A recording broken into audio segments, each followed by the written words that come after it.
que a gente tem para falar de início, né? Dessa decisão do Ancelotti de dar uma rodagem para esses atletas, porque assim, interessante pensar que agora é um momento que não tem como fazer grandes testes mais, né? Ou testes por muito tempo. Então o Ancelotti tem que aproveitar todo o tempo que tem para poder testar alguns atletas que ele ainda quer observar. Me parece que ainda tem algumas posições que são sensíveis, né? Acho que a lateral direita é uma posição muito sensível. As laterais, na realidade, né? Zaga, eu acho que talvez seja a posição que está mais fechada, para ser muito honesto, assim. Vai ser difícil, né? Encaixar mais um atleta. Meio campo, eu acho que também está bem definido, eu acho que falta pouca coisa para definir aí. E os pontas e o atacante, eu acho que está muito mais no sentido de definir quem vão ser os reservas, né? E os titulares, eu acho que todo mundo já sabe quem serão. E aí eu queria te perguntar, assim, nessa perspectiva de pouco tempo para teste, e no cenário de que o Brasil enfrentaria uma seleção de maior poder, né, de maior poderio coletivo e também competitivo, o que você achou da utilização desses atletas, né, no jogo? Acho que vai muito nesse sentido que você trouxe, né? O Ancelotti chegou já numa fase final de preparação da seleção brasileira, né? É uma fase inicial do trabalho dele, mas é uma fase final do trabalho para a Copa do Mundo. Então, o tempo para se trabalhar, para se testar, como você citou, é muito curto. Então, ele precisa ver alguns jogadores, e aí não é ver só alguns minutos, é ver como titular também, né? Como reage como titular da seleção brasileira. E acho que esse confronto contra o Japão, apesar de ser um confronto um pouco mais difícil do que foi contra a Coreia do Sul, talvez seja um dos últimos mais dos últimos testes, né, antes da Copa do Mundo. A gente tem mais 2 rodadas de amistosos aí, provavelmente, da seleção brasileira, uma muito provavelmente contra equipes africanas e outra, assim, aí sim, contra equipes europeias. Se espera aqui do primeiro escalão, mas então a gente já está chegando, né, nessa reta final de preparação para a Copa do Mundo, então alguns atletas precisam ser observados, principalmente nesse sentido que você citou, né, que tem algumas funções que ainda estão realmente muito abertas. E é interessante porque o único setor, vamos dizer assim, né, que continuou intacto de um jogo para o outro, né, da Coreia do Sul para o Japão, foi justamente a dupla de volantes, que nesse jogo especificamente não foi uma dupla, né, que o Bruno atuou um pouco mais à frente, lado a lado com o Paquetá e o Casemiro mais atrás, recuado, mas Casemiro e Bruno Guimarães foram quem, junto com o Vini Júnior, permaneceram da equipe que atuou contra a Coreia do Sul para enfrentar o Japão também. Acho que talvez seja um indício de que nessa função já não tem mais tantos testes a se fazer, né, Mauro? Já tem essa dupla que será E, titular da seleção, e tem aí alguns nomes que podem ser utilizados, que já foram utilizados, inclusive, como alternativas, o caso do André, o próprio Andrei, que chegou sim, já agora com o Ancelotti, já teve suas oportunidades, imagino que vai estar também na Copa do Mundo, mas tem outras funções, como você citou, que estão muito mais abertas, né? O caso da lateral direita, acho que é emblemático, até o nosso querido amigo Daniel Dibi comentou aí, perguntando sobre a falta, acho que ele está querendo se colocar na tá disputa cavando, né, também, não irmão? sei, Tá está cavando, tá acabando certo, não exatamente. tá errado, não. Exatamente. Se Yuri não está colocando ele para jogar de lateral, imagine o Carlo Ancelotti, né? Mas enfim, não vamos entrar nesse tópico, não. Mas a lateral direita é dos pontos principais, inclusive não tivemos os dois, em teoria, que estão acima, né, nessa disputa, que são o Wanderson e o Wesley machucados. Então o Ancelotti precisava ver, né, tanto o Vitinho como o Paulo Henrique nessa função para saber o quanto que confiava neles, quanto que pode confiar neles. É claro que um jogo só não vai ser o parâmetro para isso tudo, mas até para entender um pouco mais as características desses jogadores, né? Vale lembrar que o Ancelotti ele não é o maior conhecedor do futebol brasileiro da história, né? Então ele precisa entender realmente como atua algum desses atletas. Acho que, levando em consideração esses dois amistosos, o Paulo Henrique, mesmo atuando na derrota, acho que ele teve um papel um pouco mais impactante do que o Vitinho, apesar de não Também ter feito um achei. jogo ruim, o Vitinho, mas até pelo gol, até pela participação ofensiva, é um cara que tem esse equilíbrio, né, de ter muitas ações ofensivas e, ao mesmo tempo, ter muitas ações defensivas também nas partidas. Se eu não me engano, é o jogador com mais passes para gol e desarmes da competição, né, no Campeonato Brasileiro, que consegue alinhar esses dois aspectos no seu auge, vamos dizer assim, né? É um dos maiores desarmadores da sua posição e também um dos maiores assistentes, se não é o maior também, acho que até o maior, inclusive.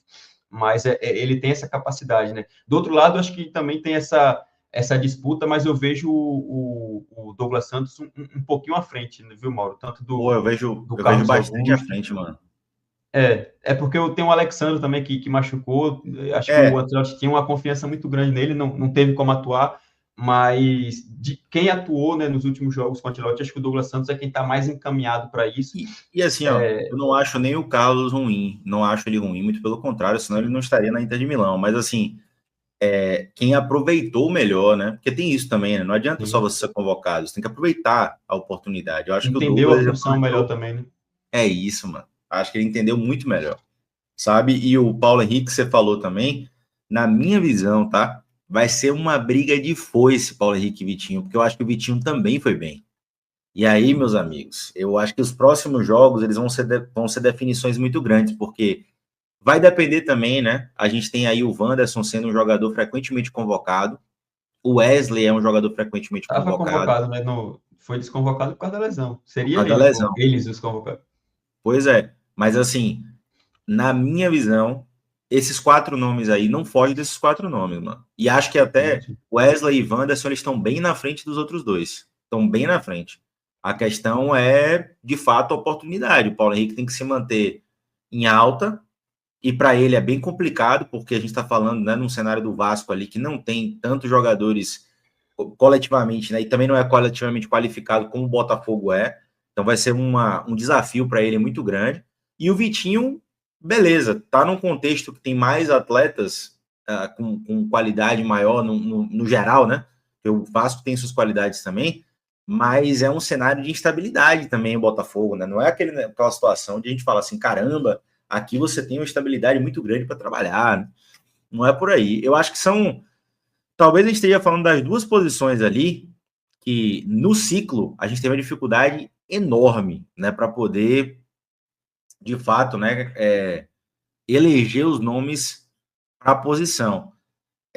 Mas o lado direito, por incrível que pareça, irmão, por incrível que pareça, eu acho que está mais encaminhado do que o lado esquerdo, velho. Isso é muito doido, mas por incrível que pareça, eu acho que não vai fugir desses quatro nomes aí. Eu acho que o Ancelotti ele já bateu os jogadores que provavelmente devem ir no ciclo, né? E aí, pode continuar, eu acabei abrindo um parênteses diante do que tu tava falando ali, que não, né? Foi longo demais.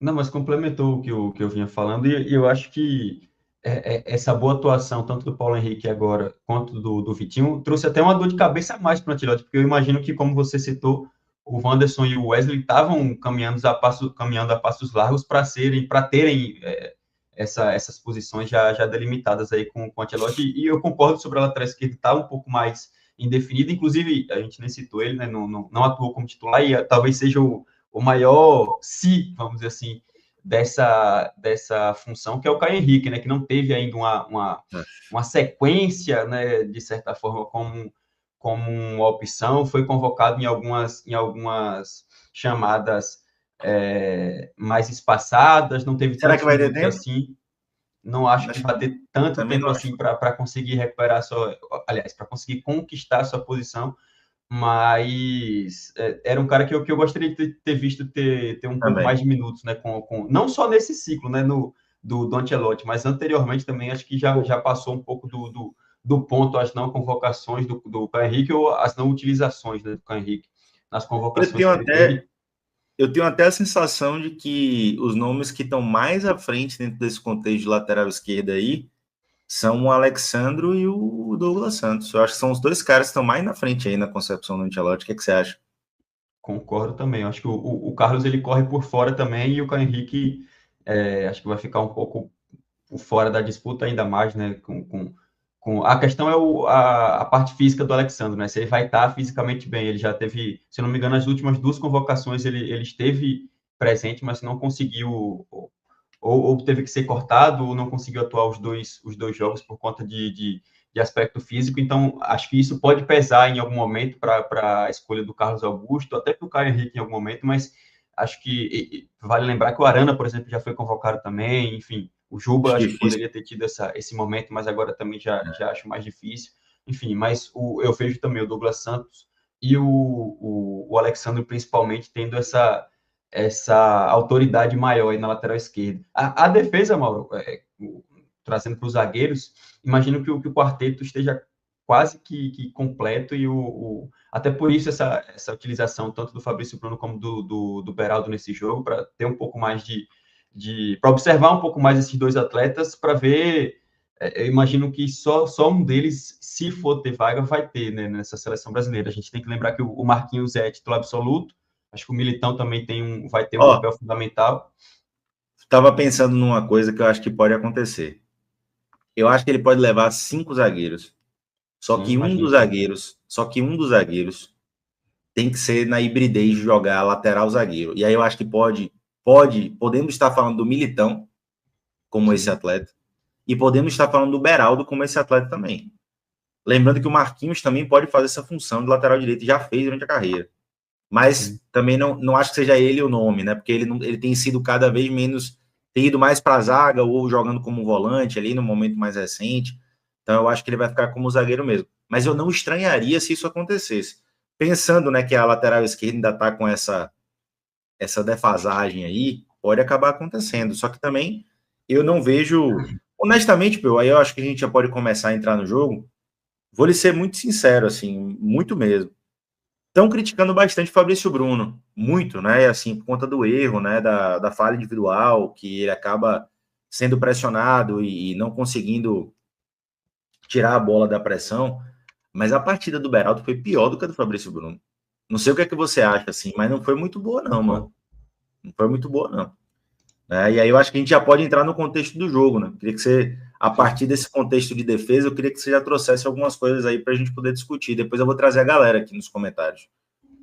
Exatamente. Só para finalizar, eu acho que os zagueiros também já são. Tem alguns que já estão, obviamente, carimbados. Aí você citou o Militão e Gabriel Magalhães, é certo. Exatamente, esses três, e eu acho que o Alexandro, o zagueiro Alexandro, acho que ele deixou uma impressão muito boa também, enquanto esteve convocado. Então, imagino que essa quarta vaga vai cair no colo dele aí, para ter uma quinta vaga, eu imagino que não esqueça que tem o Bremer correndo por fora aí, velho, voltando de lesão. A questão do Bremer é que é justamente a lesão, e ele teve até uma última lesão agora, recentemente, mais uma vez. São 13 jogos só em 2 anos. Eu acho muito difícil que ele consiga. Ele estando apto, eu imaginava ele talvez até para ser titular da seleção brasileira, mas com essa questão física, eu acho que vai ter um pouco de dificuldade. Aí pode sobrar, por exemplo, essa quinta vaga para um cara que, como você citou, né, o Beraldo, que pode também atuar como um lateral esquerdo. Vale lembrar que o próprio Ancelotti utilizou nas últimas convocações, chamando 3 laterais esquerdos, né? Então, um desses laterais pode ser um cara que consiga jogar tanto como zagueiro como lateral.